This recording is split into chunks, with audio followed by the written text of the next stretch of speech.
Sejam muito bem-vindos a mais um programa Tricetados.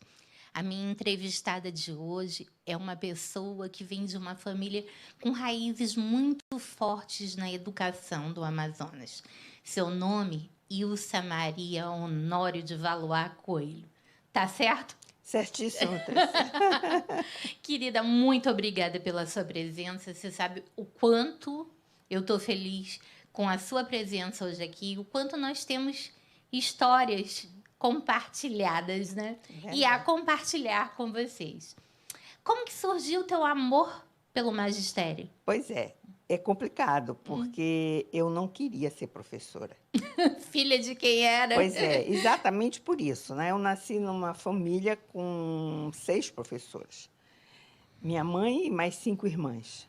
E todas nós convivemos, eu, que era filha única, mas meus primos, minhas primas, todos convivemos com essa realidade. Uhum. Né? 6 professoras muito exigentes. Uhum. Né? E aí, quando eu vi aquilo... E mais, eu ainda tinha uma madrinha, que foi a tia que criou a minha mãe, que era professora também, tinha uma escolinha. Conta um pouco de quem eram essas pessoas, já que para o nosso público entender quem é mais jovem. A minha madrinha, foi a tia que criou a minha mãe, chamava-se Adélia Vieira Cunha. Uhum. Né? Era dona daquela casa ali, onde a minha mãe depois teve a escolinha, onde você estudou. Na 7 de setembro. Na 7 de setembro. Uhum. E a Dindinha, como eu chamava, né? Ela era professora e foi ela que formou as 6 sobrinhas. Ah, sim. É por isso que a sua mãe começou a lecionar tão nova. Tão nova, com 13 anos de idade, a mamãe já estava ajudando a Dindinha na escola. E a escola funcionava lá onde? Mesmo, lá no 7 mesmo. De setembro. Então já tinha toda essa tradição. Já tinha toda essa tradição. Impressionante. E eu via aquilo e dizia, não, eu não quero ser professora. Não quero de jeito nenhum. Eu vou ser engenheira, vou ser médica, mas professora não. Aí eu fui estudar no Rio, né? Eu estudei no Rio, no Bennett, no ensino médio. Uhum. E lá eu comecei a me apaixonar pelas ciências exatas, principalmente por química. Sim. Né? Foi lá que eu comecei a gostar. O que era uma coisa completamente fora da curva aqui em Manaus. Mas eu sempre fui muito fora da curva. Né? Como foi para conseguir convencer seu Lauro e Dona Ilsa a deixarem você estudar tão novinha fora? Pois é, meu pai me mandou, foi interna. Eu fui para fora, mas fui interna no Bennett. Depois, com muito cuidado, porque filha única com papai, eu sempre dava um jeitinho. Mamãe que era mais difícil. Mas sabe que foi ela que convenceu a mamãe a me deixar ir no intercâmbio, né? Pois é. Depois a gente fala um pouco sobre isso. Aí eu fui, fiquei interna, depois saí do internato, fiquei morando com uma tia, mas só fiz 1 ano e meio lá. Voltei para Manaus e aqui eu fiz no único lugar que tinha científico, que era para ciências exatas, né? Era o Colégio Estadual do Amazonas, onde ele não queria que eu estudasse, o papai de jeito nenhum, mas não, porque ele disse que ali era uma baderna e que não era para moça. Nossa, mas todo mundo estudou lá? Pois é, mas no meu tempo, o papai achava que aquilo era uma baderna. A mamãe não estudou lá, né? Realmente. Mas aí eu fui para lá, terminei lá, e quando eu terminei, eu não tinha muita perspectiva do que fazer da minha vida, né? Mas foi exatamente em 62 que eu fiz o 3º ano do científico e foi aprovado pelo Conselho de Educacional, do Conselho da Educação aqui. E a minha mãe era conselheira na época, né? Ela chegou em casa e disse, olha, foi aprovado hoje o curso de Química. Eu disse, é nele que eu vou. E como é que ela reagiu? Não, ela não... o curso era licenciatura, era para ser professora. Sim. Ela disse assim, agora eu encontrei um curso que ela vai fazer uma licenciatura feliz. Ainda aí, eu estava pensando que eu ia fazer química para ficar no laboratório. né? Aí eu me inscrevi no concurso, passei no vestibular e comecei a estudar. Mas logo no penúltimo ano, antes de eu me formar, abri o concurso no Colégio Estadual do Amazonas para professor de Química suplementar, que aí, naquela época, um aluno de faculdade podia ser professor. Sim, sim, né? eu ainda fui assim. Exatamente. E aí eu fiz o concurso, passei e E comecei foi professora dos meus fui tios. professora. E aí, meu amor, foi quando eu comecei a gostar. Ah, entendi. Mas nenhuma influência da sua mãe? Na Muita. época, ela era o quê? Diretora do Princesa Isabel? Eu acho que ela já não estava mais no Princesa Isabel. Uhum. Ela passou por umas perseguições políticas, Sim. né? E aí ela saiu, se aposentou no governo de Gilberto Mestrinho. Uhum. E aí ela só estava no Conselho de Educação porque ela era muito respeitada, né, como professora. Para quem nunca ouviu falar, porque não tem idade para isso, porque se você tem um pouquinho mais de idade já ouviu falar. Professora Ilsa Vieira Honório era a maior autoridade em educação no estado do Amazonas, né? Ninguém nessa cidade a combatia, né?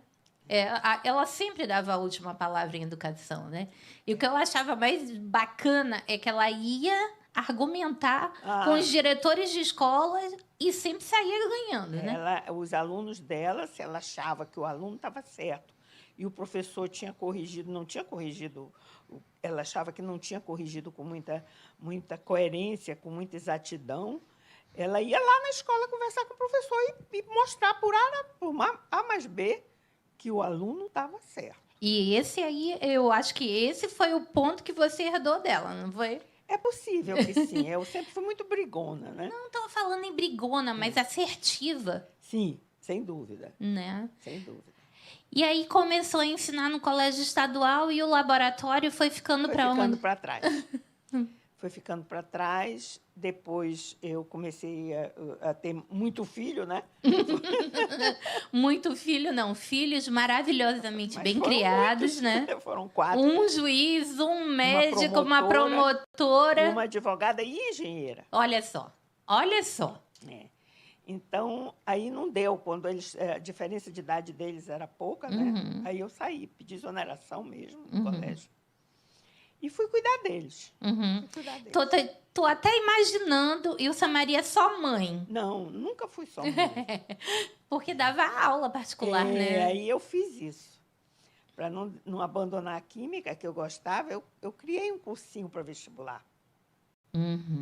E aí fui dar aula. E foi aí que a mamãe foi sua aluna, né? Exatamente. No pré-vestibular de química. Química. E a minha mãe era simplesmente apaixonadíssima por ela, num tal nível que... Isso era recíproco. Era recíproco. Isso era recíproco. E aí, como eu era aluna da sua mãe desde pequenininha, né? Desde muito pequena, eu sentava de testa com ela, né? Porque tinha aqueles alunos que eram sazonais e existiam aqueles alunos ali que tinham cadeira cativa, né?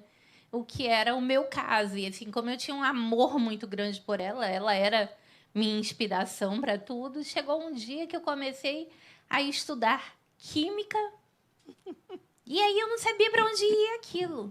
E aí nós tivemos exatamente 3 aulas. 3 aulas. E nessas 3 aulas já foi suficiente para eu fechar o ano com nota 10. Mas você era boa aluna, né? Não, a senhora que é uma professora excepcional. Você era boa aluna, você era inteligente, você só não tinha encontrado alguém que conseguisse transmitir para você. Não, é porque o que acontecia na escola naquele tempo, eu não sei se ainda acontece, é que não havia professores de exatas. Não havia professor de química, não havia professor de física. Então, eles colocavam qualquer um. O que acontece é que ainda não tinha o curso, né? Já tinha o curso de química. Não tinha, mas o que acontecia era o seguinte, salvo engano, 40 alunos que ingressam no curso de química pouquíssimos concluem a graduação. E se química fosse esse bicho-papão todo, não seria um sucesso de vendas na nossa época, aqueles brinquedos de alquimia, né? O professor ele tem que saber que o aluno vai construir o conhecimento dele, ele vai ajudá-lo só. Uhum. Tem conhecimento demais para um professor só passar para os alunos. Não tem como. Uhum. Professora Ilsa Maria, essa sua vida no magistério foi interrompida parcialmente durante o período de criação dos filhos, né? E aí, a gente vai, depois do comercial, falar da sua nova fase de vida depois dos filhos criados. Pois não. Nós voltamos já.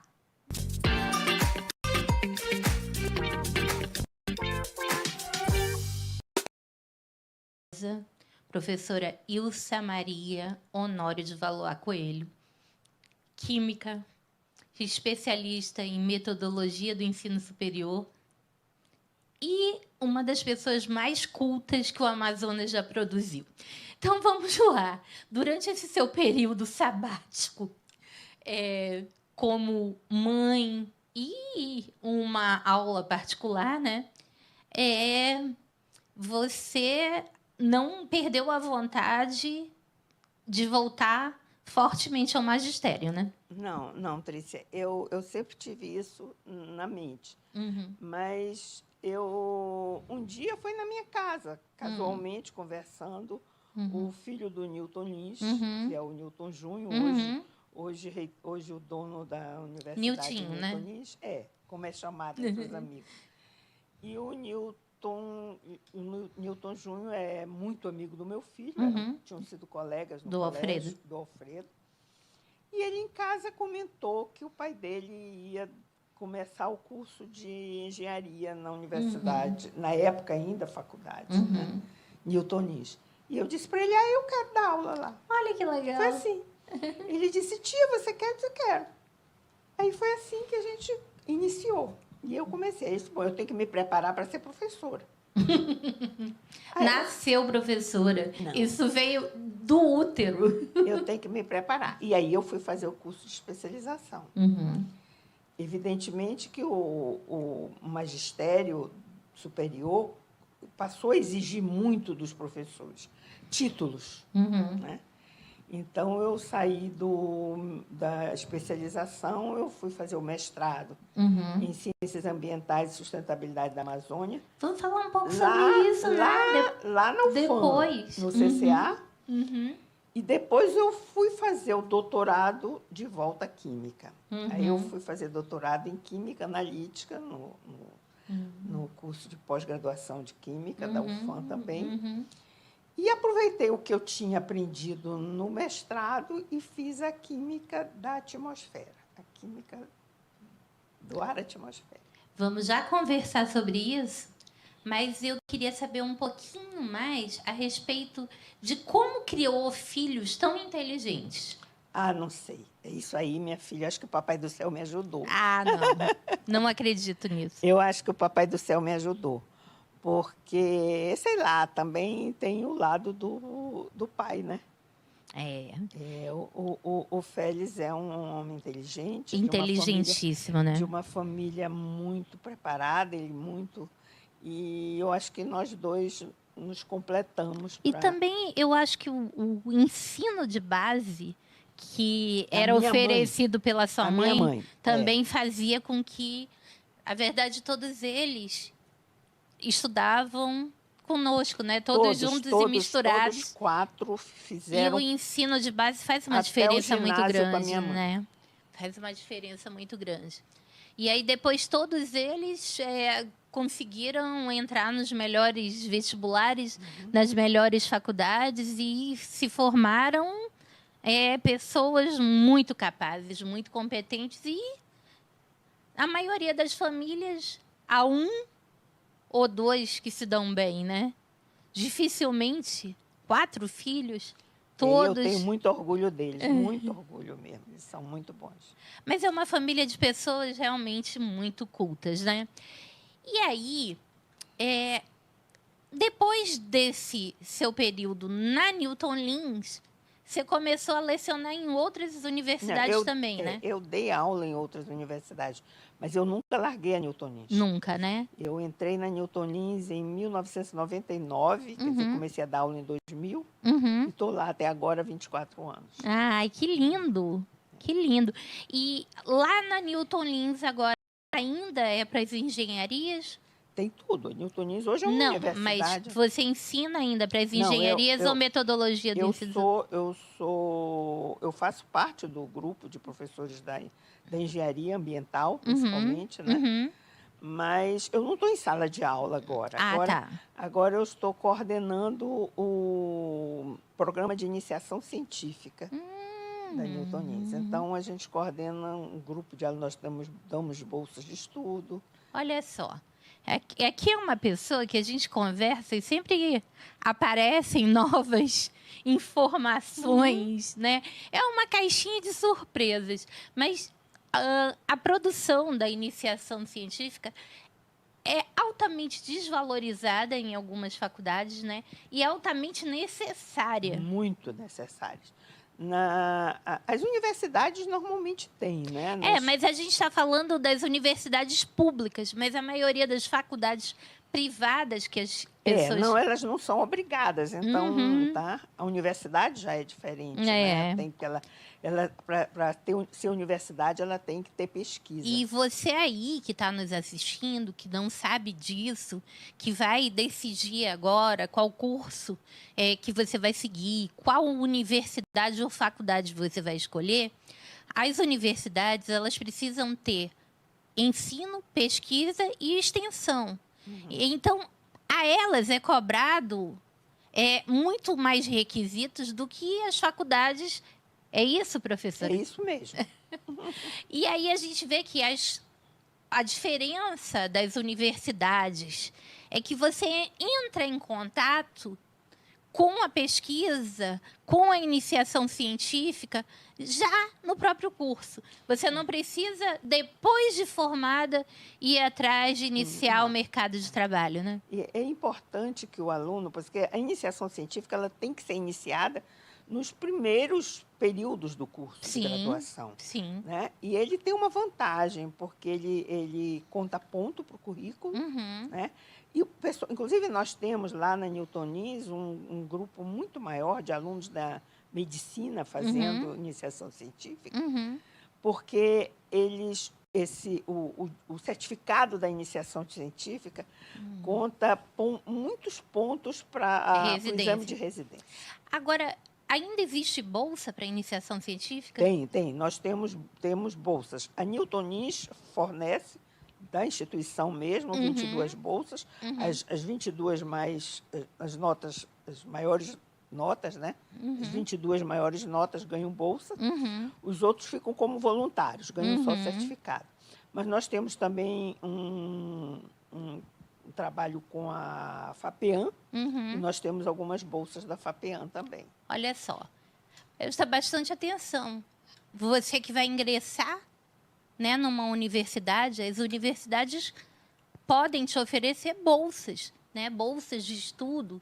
Nesse momento que você inicia a iniciação científica, você não precisa, de repente, ter que procurar seu sustento em outro lugar. Trabalhando e pesquisando nas universidades, você pode receber uma bolsa de estudos.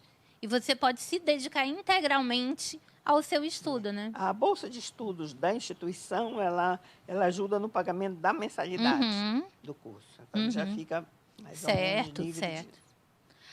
Agora, professora, antes da gente encerrar esse programa, eu queria que a senhora desse um conselho para todo mundo que hoje estuda e que não sabe para onde vai a carreira dela, como escolher a carreira, como iniciar a educação. A gente vê tantos jovens perdidos, iniciando uma faculdade, trocando. A gente vê mães perdidas que não sabem que tipo de escola escolher para o filho. Algumas acham que a escola tem que ser mais conteudista, outras acham que a escola tem que ser menos conteudista. A senhora, com toda essa experiência na educação, como aconselharia?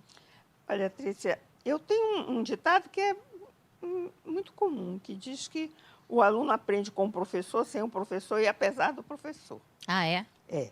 Pois eu já acho que o professor faz toda a diferença. Ele aprende também apesar do professor. É. Eu te digo porque eu como aluna, eu tive professores maravilhosos, mas eu tive professores também ruins. Eu como aluna, com os professores ruins, eu não fui muito adiante. Não me animei muito com conteúdo. Mas eu sempre fui uma pessoa muito curiosa. Eu acho que a curiosidade vem lá dos gregos, né? E a gente não chegou aqui se não fosse a curiosidade deles. E é a curiosidade que faz a gente ir à frente. Se o aluno tem curiosidade, ele vai descobrir o que ele quer. Mas é natural que ele esteja indeciso. Eu tenho um neto que acabou de se formar em Relações Internacionais em São Paulo, filho da Lucila. É o Fábio Júnior? Fábio Júnior. Ele se formou em Relações... Só eu para saber o nome da família inteira. Ele se formou em Relações Internacionais, já tem até artigos em livros publicados. Olha! Mas ele vai fazer Direito agora. Resolveu fazer outro curso. E estava estudando para concurso. É jovem? Então, jovem. É jovem. Eu disse para ele, meu filho... Uma família que pode bancar esses meu estudos. Filho, né? Eu fui fazer mestrado com quase 70 anos. Sim, não havia mestrado aqui. Né? Não, tinha, mas eu estava cuidando de outras coisas. Não, mas não havia. A minha turma de pós-graduação da UFAM, um dia eu vou trazer aqui para mostrar para vocês acreditarem. A minha turma de pós-graduação da UFAM é 001. Todo mundo que fazia pós-graduação antes dos anos 90 tinha que fazer fora. A UFAM não oferecia. Não tinha departamento de pós-graduação na UFAM. Né? As pessoas prestavam tanto que a mamãe foi estudar fora, né? Muita gente foi. Né? Não existia. O que existia é que a universidade facilitava com que você fosse para outras universidades, a questão da bolsa. Inclusive, a mamãe não foi para fora do Brasil porque não quis, porque existia eram muito bem recebidos os professores da área dela na Sorbonne. Vários foram, né? E pela mesma razão de não querer ficar tão longe dos filhos. Eu não fui por isso. Pela mesma razão de não querer ficar tão longe dos filhos, uma época que nós éramos criadas, né? Vocês foram criadas para ser as melhores mães possíveis, né? E hoje a mulher ela até entende que ela não pode mais confiar no marido, mas eu acho que na época as mães eram uníssonas em falar que o melhor emprego era um bom casamento. Eu não sei, eu estava fora do quadradinho nessa história. Não, nessa época eu estava o quê? Em política estudantil? Política estudantil, política partidária, por aí. Porque a minha avó era dessas, entendeu? A minha avó era daquela bela recatada e do lar. Minha mãe tinha que tocar piano, falar francês, dançar balé, estudar em colégio de freira. Mas era isso também que os meus queriam que eu fosse. Agora, entre querer e eu fazer o que eles queriam foi outro departamento. Deu muito trabalho para os pais? Eu acho que sim. Eu acho que sim. E às vezes eu até me pego pensando que eu abusei um pouco, né? Acho que meus pais, eles sofreram um bocado, porque eles não estavam preparados para uma pessoa que queria viver diferente, né? Tão à frente do tempo, Tão à frente do tempo. Mas eu fiz. Mas eles também foram à frente do tempo deles, né? Eles foram, Eles foram, mas isso aqui vai ser história para um outro programa. Eu vou ter que concluir esse programa, mas a gente vai fazer um outro e eu conto com a audiência de vocês. Muito obrigada.